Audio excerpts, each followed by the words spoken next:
So I pulled my 2025 wrapped up kind of game stats, and it turns out I didn't just play a bunch of games. I played in patterns. And if you ever looked at your own patterns, I've noticed it's kind of wild because sometimes the stats of what you are being told you've done versus what you thought you've done don't always measure or align in the way you think. They kind of reveal habits in some interesting ways. So here's the question. Um, does the way you play match the way you think you play? All right, so yeah, I know it's April 2026 at the time of this recording. This might come out in May. Hopefully we'll see. Which is actually, I'm going to say, kind of perfect. I was originally aiming to have this video come out earlier, but this isn't kind of like a new year, new me kind of thing. This is just more of I had some time to finally look at my data and observe it. And, it's always fun to examine and say, look, let's look back at 2025, understand what those habits were so that I can maybe make a more informed decision or observation about how I play and what I play in 2026. So let's start with the info, right? So I pulled up my data for my Switch and Switch 2, my Steam on PC and on Steam Deck, my PlayStation 5, and my PlayStation Portal. That's like the main kind of hubs in which I played games. So I got 52 games played on Steam, 39 of them were new over a course of 409 sessions. On PlayStation 5, I had over 286 hours logged, 29 games in total, 209 sessions. And on the Portal, which is it's separating out from PlayStation stats, I had 11 hours on there with 23 sessions. And on the Switch, I didn't really have much. I just kind of had a little bit of Pokemon Legends ZA and a couple other little things here and there. So I guess, was there a platform that you owned last year that owned you in some way? All right, so looking at this information I had for me, I took away 3 lessons. And so I'll start with the first lesson, and that is that console gaming was a very specific kind of gaming for me. When I look at my Switch and PlayStation time, they weren't specifically like, I'm going to play anything and everything here. These were, I'm playing games here on purpose and for very specific reasons and for very specific games. And I look at that, and it's very evident to me when I look at that, because I look at that and I say, PlayStation, I was playing Monster Hunter Wilds, I was playing Expedition 33, I was playing Silk Song. I gotta be honest here, I played Silk Song on multiple platforms. I played a little bit of that everywhere. I just love that game. But Expedition 33 and Monster Hunter Wilds were very like, I am here and I'm playing it only. Same with the Switch. I played Legends ZA and I played a little bit of Donkey Kong and Mario Kart. Like Switch 2, it was the launch year, so I was like, all right, I'm just playing these specific Switch 2 specific games. And so it was very interesting to me of like kind of observing, I guess, what is a commitment platform. It's like, okay, when I play a game here, I don't think about whether I'm playing it anywhere else. And that's easier, I guess, for the Switch and Switch 2, because 90%, I guess, of what I play there is Switch exclusives. So I'm like, I don't have to think. It's just, this is the only place I can play it. And then for PlayStation, it is a little bit more of a dance because, while I do have the Portal, I feel like this year more than any others has been like my tapering off of that, using that, because I would just play portably elsewhere. But when I play on my PlayStation, it's like I'm sitting on my couch, I'm chilling, and I'm just enjoying it solely there. And I want a more visual, immersive, kind of chill, like lounging experience. And Expedition and Monster Hunter were very much that. Like, I spent hours playing Monster Hunter Wilds just on my couch, just going hunt after hunt after hunt.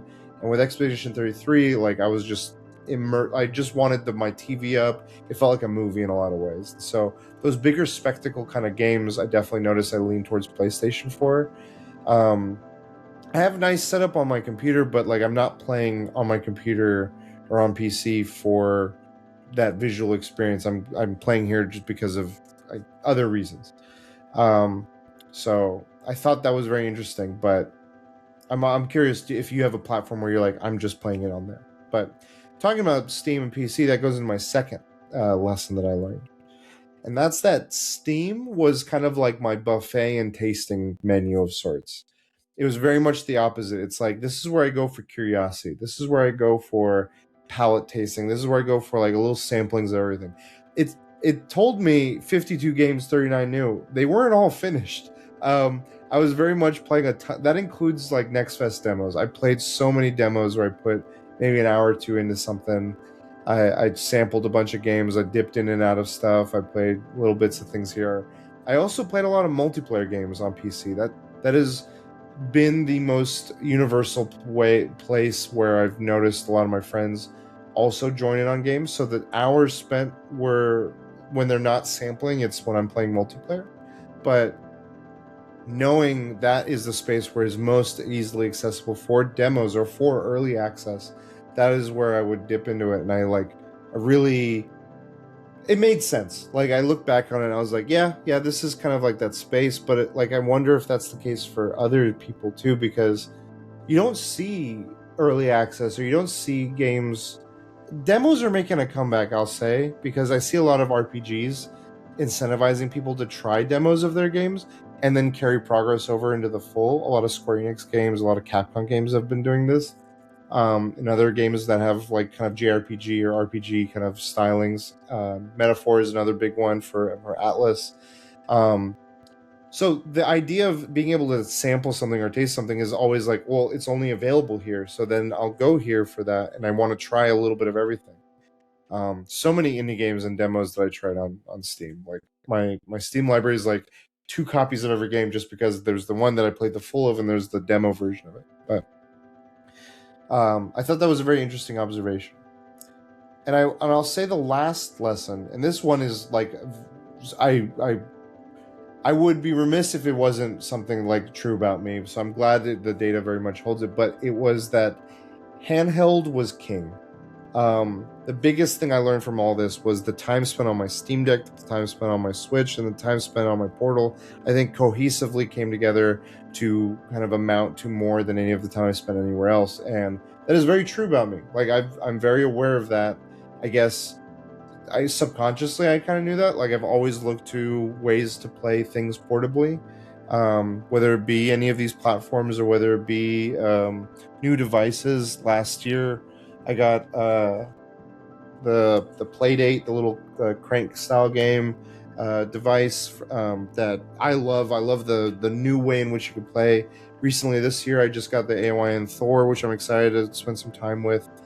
Um, Portability and flexibility, in which are things I very much always have valued with how I play games, and no year has resonated stronger than 2025 for me for that. Of like, I like playing that handheld lifestyle, whether I'm on a flight, whether I'm just chilling at like a dealership waiting for my car repairs, or anywhere in between. I'm always just like, oh, I'm at a friend's house, like I just want my console with me. And you're able to play more and more games nowadays portably as well, and that is without sacrificing quality.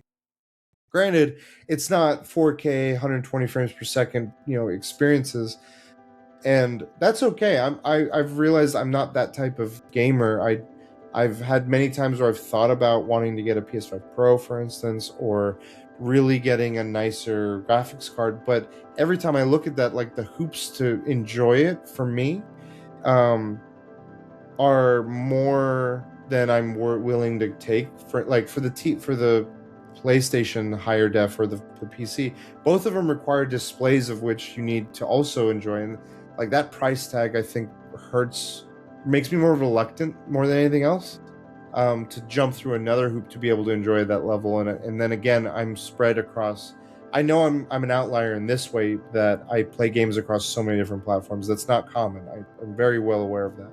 But knowing that that's how I play, I like flexibility. I like freedom of being able to move around and do whatever I want, both from platform to platform, but also from location to location. So it's such an exciting part of travel packing when I'm like, ooh, what am I taking with me?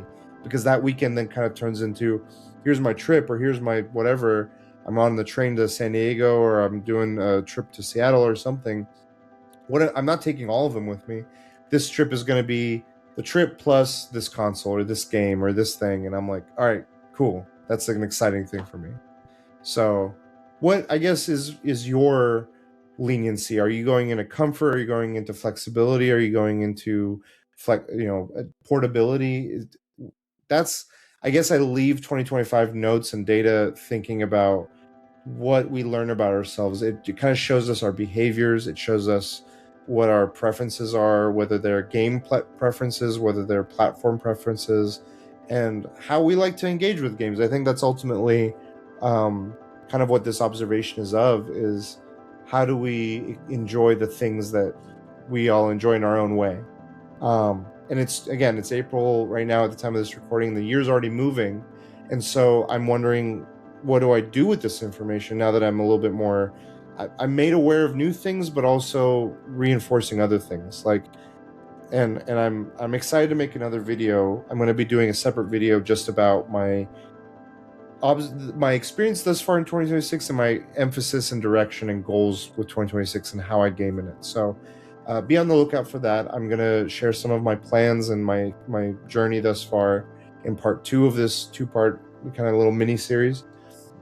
But I think one of the main things is intention and spreading love and across my devices and the way in which I'm expressing and enjoying my games. But I'm wondering, have you learned anything from your prior gaming experiences? Do you observe that, or do you notice anything as you're doing it? Is there like a self-awareness to you, or do you just go and see where the winds and waves take you? That was an unexpected Pokemon reference, so enjoy that one. But let me know what you think. I just want to share a little bit of my journey and kind of open the conversation for you to share yours. Again, always appreciate the support, and until next time, we'll catch you in the next save point.